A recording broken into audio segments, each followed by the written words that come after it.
இந்த உலகத்துல நெறைய புத்தகங்கள் இருக்குது. நெறைய விலை உயர்ந்த பொருட்கள் இருக்குது. நம்ம காஸ்ட்லியான தங்க கம்மல் வாங்கணும்னு ஆசைப்படுவோம். காஸ்ட்லியா வீடு கட்டணும்னு ஆசைப்படுவோம். இன்னும் அது மட்டுமா, யார்ட்டயுமே இல்லாத பொருட்கள் நம்மட்ட இருக்கணும்னு சொல்லிட்டு நம்ம ஆசைப்படுவோம்.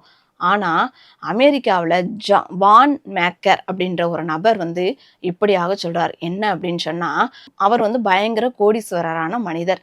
அவர்ட்ட இல்லாத பொருட்களே இல்ல. விலையுயர்ந்த வீடுகள வாங்கியிருந்தாரு. விலை உயர்ந்த கார்கள் அவர்ட்ட இருந்துச்சு. எந்த நிலம் வாங்கன்னு சொல்லி ஆசைப்படுறாரோ, அந்த நிலத்தை எல்லாம் அவர் வாங்கிருவாரு. ஆனா, அவர் பேசும்போது என்ன சொன்னார் அப்படின்னு சொன்னா, "இந்த உலகத்துல நான் என்னென்ன பொருட்கள் வாங்குனனோ, அது எதுவுமே எனக்கு சந்தோஷத்த கொடுக்கல. நான் 13வது வயதுல ஒரு வேத புத்தகத்த வாங்குனேன்.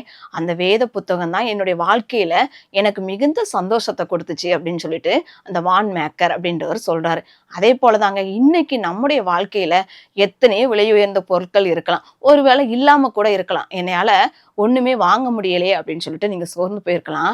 ஆனா நான் இன்னைக்கு உங்கள்ட்ட சொல்றது என்ன அப்படின்னா, உங்க குடும்பத்துல ஒவ்வொரு நபருக்கும் ஒவ்வொரு வேதாகமத்தை நீங்க வாங்கிருங்க.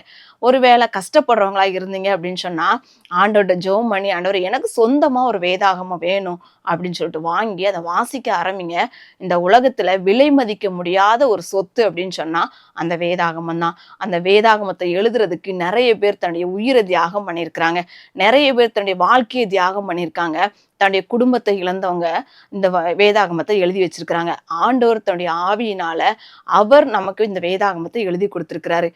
தமிழ்ல மொழிபெயர்க்கிறது கூட நிறைய பேர் தன்னுடைய வாழ்க்கைய தியாகம் பண்ணியிருக்கிறாங்க. அப்படிப்பட்ட வேதாகமம் நம்ம வீட்டுல இருந்துச்சு அப்படின்னா அதுதான் நமக்கு பெரிய பொக்கிஷம். உலகத்தில் உள்ள பொருள் இருக்கலாம், இல்லாம கூட இருக்கலாம். ஆனா ஆண்டவர் நமக்கு தந்த வேதாகமத்தை நம்ம ஒவ்வொரு நாளும் வாசிப்போம். அது ஒருவேளை உங்க வீட்டுல இல்லைன்னா அதை நீங்க வாங்குங்க. வாங்கி அதை வாசிக்க ஆரம்பிங்க. உங்க பிள்ளைங்களுக்கும் சொந்தமா ஒரு வேதாகமத்தை வாங்கி கொடுங்க. ஆண்டவர் உங்க பிள்ளைங்களையும் ஆசீர்வதிப்பார். அவர்கள் மூலம் அவங்க சந்ததியெல்லாம் ஆசீர்வதிக்கப்படும் என்பதுல எந்த விதமான சந்தேகமும் இல்லை.